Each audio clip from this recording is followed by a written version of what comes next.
Hello.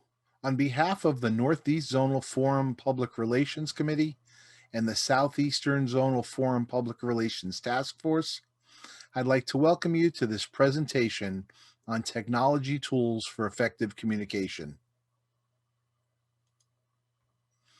Today, we will discuss some of the technology-related tools that NA service bodies can use for effective communication. The tools we'll be touching on are email, Facebook, Slack, Zoom, and WhatsApp, with a brief mention of a few others. This will be an overview to provide some basic understanding of the capabilities of these tools and not a deep dive into any one specifically. The first on our list is email.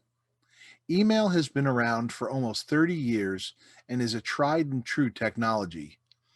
Many people are familiar with email as it is a primary means of communication in business and education.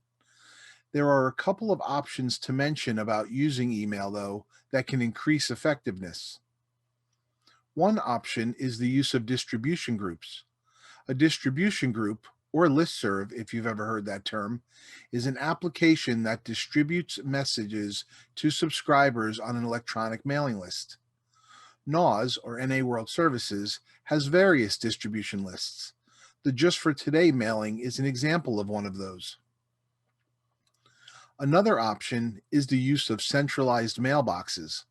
By this, I mean using a mailbox that either comes with your website hosting or creating generic email addresses with a free email service such as Gmail, Yahoo, etc. This helps with service continuity when members rotate out of commitments.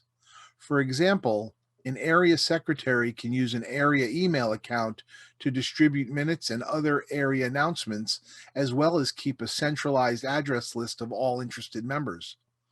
When a new secretary gets elected, the password can be changed, and then the new secretary will have access to all previous emails, as well as that same address list for emailing information out. And for those interested members, the emails continue to come from the same area email account. Next on our list is Facebook, and as with email, there are a couple of different options for effectively communicating within service bodies. The first option I want to discuss is Facebook groups. Facebook groups have become a very common way for NA members to communicate these days. Groups can be configured to be private or public, with private being the preferred method for NA communication. With a private group, only members of the group can see posts in the group or who the other members are. Conversations are somewhat threaded, as users can reply to a single post. If someone needs to discuss a different subject, they just create a new post that people can then reply to. Also, files and images can be shared in groups, and accessing groups on mobile devices is very easy. Messenger is another option, and although used mainly for one-to-one chat, there is the ability to create a group with Messenger as well. This may not be a great option for regular communication between a lot of committee members, but it is worth a mention. Slack is one of the newer communication tools. It's sort of a cross between old-fashioned chat rooms and a discussion board. Each Slack community uses a shared workspace, and in each workspace are channels that are organized by topic. For example, if a regional service committee were to create a Slack workspace, there might be channels for the administrative body, the hospitals and institutions committee, the public relations committee, etc. Channels can be public or private. Direct messaging allows private conversations that won't create clutter in the workspace, and there's even integrated audio calling. Finally, integrations of third-party applications such as Zoom, Google Drive, and others can increase effectiveness and productivity. Speaking of Zoom, by now, most of us know what Zoom is, the video conferencing tool that quickly became the standard for virtual NA meetings. It is also heavily used for service committee meetings as well. However, Zoom isn't a great tool for asynchronous communication, that is, communication where you don't expect immediate responses. although there is a chat tool function in the Zoom client. One of the pluses to Zoom is its low technical barrier of entry, as we've seen here in 2020 with the huge uptake of Zoom for virtual meetings. As opposed to some of the other tools, Zoom allows our members to see each other. There's also a lot of tutorial videos available, as well as a lot of experience within the fellowship now.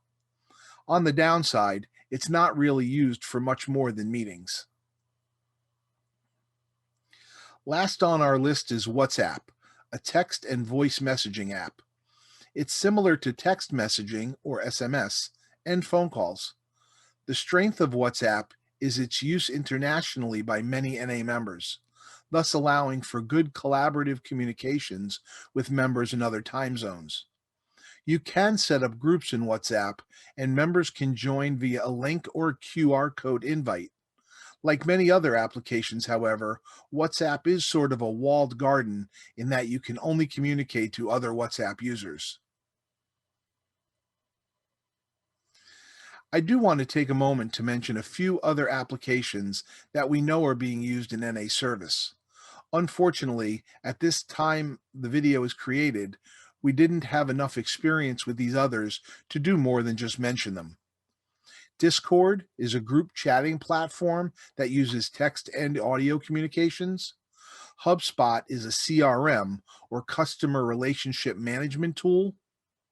Trello and Basecamp are both project management applications.